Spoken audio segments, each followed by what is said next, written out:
And the way they came back the second game, it just makes you excited to, okay, I want to be a part of that. They didn't lay down and quit. They came back and actually try to beat us early, that next game. So it just shows a lot about their character and how hungry they are, and I want to be a part of that. Welcome back inside Fever Basketball. This is a moment that would have felt impossible just a couple of years ago. DeWanna Bonner sitting here in an Indiana Fever jersey, but a lot has changed in the past couple of years.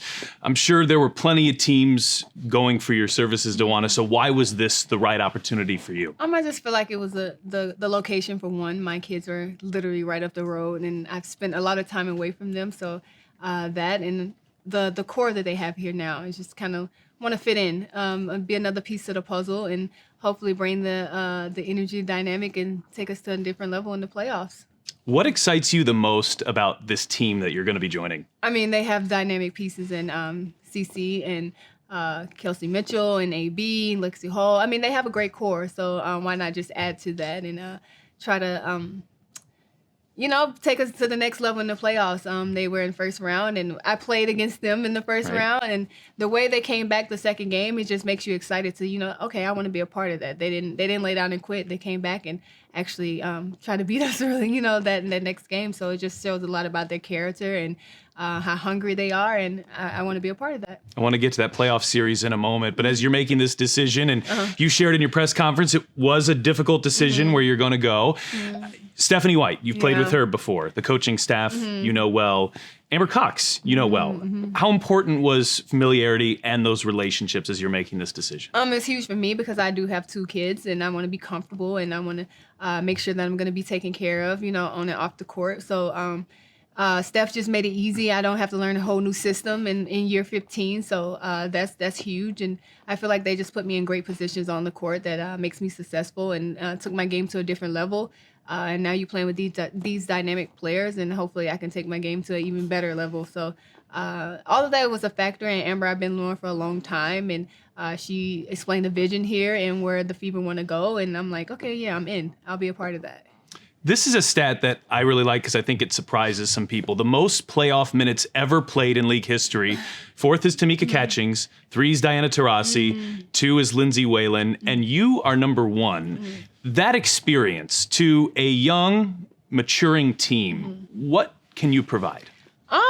I'm hoping that I can provide a little bit of leadership, but I feel like they're a team that last year helped them a lot and understand the dynamics of playoffs. It's a whole different ball game when playoffs come, and I feel like they're a young team, but they're a good team, and hopefully I can just provide the knowledge and explain playoffs to them a little bit better so we can be better prepared and don't get punched in the face the first game. And it's hard to come back when you do that the first game. It's hard to come back and try to win 2 straight against a veteran team. So I think they got it, and I think that it's going to be steps throughout the regular season that get us prepared for that, because every game, every single night is going to be hard. These teams have changed a lot in this league, and every team has loaded up and gotten better. So I think that the regular season is going to definitely prepare us for that. Last year, Connecticut and Indiana played a few times early in the season. They all went very well for Connecticut, but at the end of the season and into the playoffs, it felt like it was a completely different matchup. How much did you see the Fever grow from afar, just from the beginning of the year to when you played them in the playoffs? I think everybody's seeing after playoffs what the Fever can do. They kind of went on this crazy run, and they were the most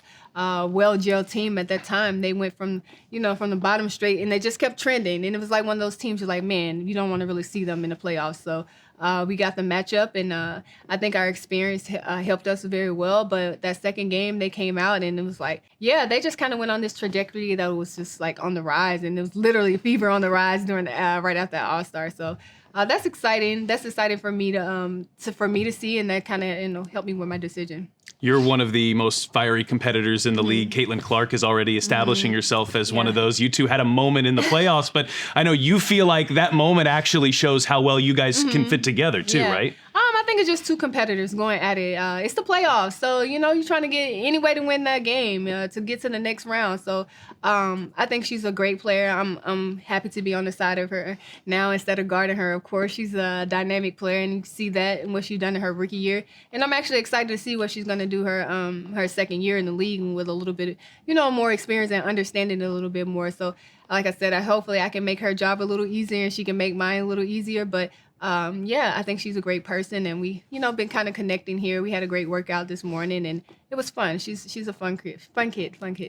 When you think back to the beginning of your career, you had some great matchups against the Fever, even your rookie season in the WNBA finals through Connecticut. What's been your perspective on this franchise? Because when you got into the league, it was Tamika Catchings and Kelly Crosskoff and Stephanie White was a part of that as well. And kind of watching the transition that the franchise has been going about, kind of getting back to greatness a little bit. I'm excited for them. I'm excited for this franchise. I think they deserve it. It's kind of crazy how you see how it happened in a year. You went from just a little fans in the stands to a sold out arena everywhere. Even on the road, it's crazy. I was telling Kelly, like in the playoffs, it almost felt like it was you guys' home game in Connecticut because there was so many fans that came out. So just credit to them, credit to this organization, credit to this team, and I'm excited to see what the future holds. I think one of the best compliments for what this team, what this roster is capable of is you simply saying, at this stage of my career, all I'm thinking about is winning. And that decision to come to Indiana speaks volumes. When you look at the starting five or the potential starting five right now, it could be 5 different all-stars. What's this team capable of? The sky's the limit, but I think it's going to all come down to everyone who knows that on paper it can look very, very good, and how we can gel, how we can bond, and everybody buying into the roles and the goals of the team. And I think we got a great group to do that, and everybody wants to win, and we're hungry. I think we're a hungry group, so I'm just excited to get out there with everybody and get the final roster, because I'm pretty sure there's more things in the works in free agents. So I'm just kind of sit back and waiting, but I can't wait for April 27th is training camp. I got to mark down and get out here with everyone and set our goals and what we want to do. When you think about your stage of your career and playing at the level that you are, all-star and back-to-back seasons, what has been the key or the secret for you to playing at this level at a stage where many players aren't capable of that anymore? Oh, man, I had great coaches. I've had great teammates to play alongside of in Connecticut. That has helped me along the way, make my job a little easier, and just being put in positions and situations that makes me successful. I'm not the one that kind of, force things, and I like to take the easy road. I'm old now, so I don't want to bang and get beat up all night. So I just credit to my teammates and my coaches, honestly, and just put me in great positions to, score and play the basketball that I like to play.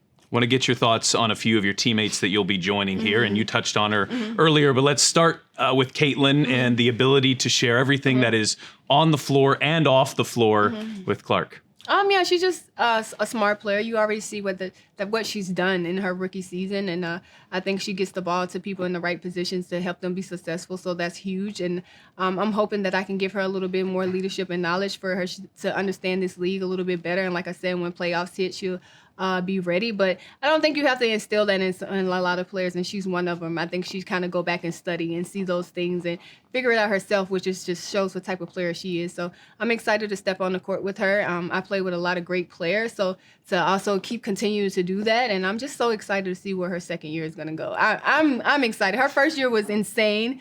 You don't see too many rookies come in and do that. So I'm excited to see where her second year is going to go. It sounds like you've already heard a lot in positive reviews from the Caitlin Clark fan base and all that, and the excitement to have you here. I don't think I even need to hear it. You can just watch her game. I mean, everybody sees it. She's just a dynamic player, man. She's one of those ones that you come in and can make an instant impact, as you can see. And I'm just happy that I don't have to guard her this year. I can actually play alongside her, so that's pretty cool. Kelsey Mitchell is a player who's maybe been out of the spotlight because the Fever haven't had a great record for a lot of her time here, but you know her as well as anybody in her ability to be a knockdown shooter and scorer. What do you anticipate sharing the floor is going to be like with her? Oh, I can't wait. I think she's the most dynamic player in the WNBA. Like, she's quick, she's athletic, she can shoot, she can score, she can pass, and I can't wait to play her alongside her. And not only that, I think she's a great human being. So, I'm excited to be her teammate. I talked to her a little bit, and she just welcomed me to Indiana. She's been here for a very long time, and it's her time, and she want to win. And it's just, I'm happy for her. I'm happy that she's getting this attention. I'm happy that hopefully we can put up a winning record for her because she's been here so long. So just excited to play alongside of her. And like I said, I'm just happy I don't have to guard these players anymore and just be on the alongside of them, because Kelsey is one hard player to guard, man. You never know. She can take off on you really quick. It's funny, no matter who you talk to, that's always just she's one of the toughest players to guard. Gosh, you hear that? So tough. You hear that she's from tough. everybody. You bring multiple championships and multiple All-Stars, and so too does Natasha Howard. What is her inclusion and her decision to play here with Indiana? What does that mean to you? What can it mean to the Fever? I think she made her decision before me, so it was like, okay, you got Tosh, and that was a huge get for Indiana. So I'm like, man, just looking at the lineups and the possibilities of different things that can happen and the rotations that we can have, I'm like, I think I fit in pretty well there. So I'm happy to be finally playing alongside her. I've never played with her before, so I can't wait till we get back here and I get to learn her game. She gets to learn a little bit about my game, and we can share this leadership role a little bit. She's considered a vet in this league, so to have someone else come in here and also Sydney, and she's one too, so have them come in here and just kind of give the young ones a little bit of a path or a little background about how this works, and I think it's gonna help us be a little bit more successful. And then you shared earlier today, Aaliyah Boston was actually the first person you spoke to when you made this decision, and somebody that you'll be spending a lot of time on the court with. I spoke to her, and I just asked her what was her goals, and she told me her goals, and I think for us to be good, we need Aaliyah Boston to be great. So I think she understands that, and like I'm super excited to be on the court with her, and I'm hoping that I can help grow a game and keep double teams away from her a little bit, so she can really show what she can do. I just think she has another level that everybody should be excited to see. As we close in on late April and as we close in on May when the games start to count, how important is the chemistry dynamic of all of this and everybody gelling together? Good problem to have, but a lot of moving pieces here coming into the season. It's going to be a process. Everybody knows you just don't step on the court and it all comes together. But that's the fun part about basketball, figuring out how this works and what lineups works with, and who you play well off of and what spots and stuff. So I'm excited to get back and do that, and just understanding that you can't get too high, you can't get too low. We'll figure it out throughout the season because you want to be playing your best basketball when playoff starts. On opening night, if you have 7 or more points and 4 or more rebounds, you're going to pass Tina Thompson twice on the all-time charts, 3rd all-time in scoring, 9th all-time in rebounding. When you hear something like that, what goes through your head? Not much. I just want to win the game, honestly. And then after the game, I think that's when it all sets in. I'm excited to have that accomplishment, but I think I'll be more excited if we get the dub. My first game in Indiana, we got to get a win. I also want to ask your perspective on just the growth of the game, because I think you can speak to it maybe as well as anybody from when you came into the WNBA. And there was undeniable growth from 2010 to 2015, 2015 to 2020. We've, of course, seen this massive spike here lately, too. What's your perspective on how the game has evolved over your 15-year career? I don't even know if I have words for it. It's changed so much. Basketball has changed so much. These players that are coming in are so dynamic, and they are bringing fan bases that are like insane, filling up arenas on the road, home arenas. And it's just been pretty cool to see. I'm just happy that I can still be a part of it. And I'm happy that I'm still wanted, in different organizations and have the free agency that I had. And I'm coming to probably one of the best fan bases in the world right now. So I'm pretty honored to do that. But I'm just happy that it's growing, and I think we deserve this. We've earned this attention, and shout out to the young ones that's been coming, bringing it in as well. So it's a good draft class that's coming up that's going to continue to keep this thing growing, and I think women's basketball is the hottest thing around right now. As a champion for the growth of the game like you are, the investment that you've seen here in Indiana from a facilities perspective, from the ownership perspective, how important is all of that to you? I think it's huge. I think that you see how much you're loved and you're appreciated. You kind of you give and then they give it back, So just to give back that love and being able to take care of your body and the things that they provide you to, perform your best, I think is needed now. And I'm excited that I get to have that. And that this late in my career, 15 years in, I need it. I'm old. I'm an old vet, so I need to recover well. So they've been so amazing, so great, and giving me everything I need here so far. You talked about that late April training camp date that's circled on your calendar.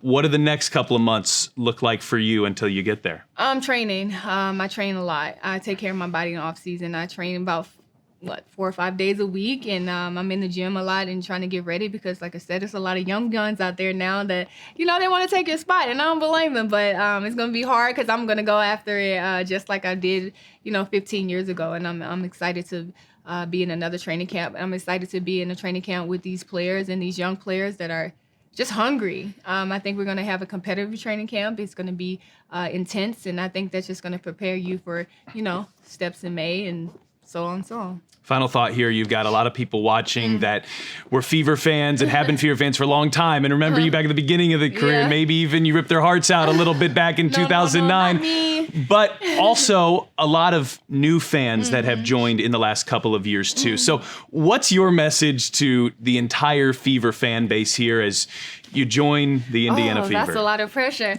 I'm happy to be here. I'm hoping that I can give you guys the product that is needed, and I hope that we get some wins in here for you guys, but continue to come out and support, and go Fever. I'm here. DB is here. I have arrived. Oh, a massive day for the franchise. DeWanna Bonner, welcome to Indiana. Thank you.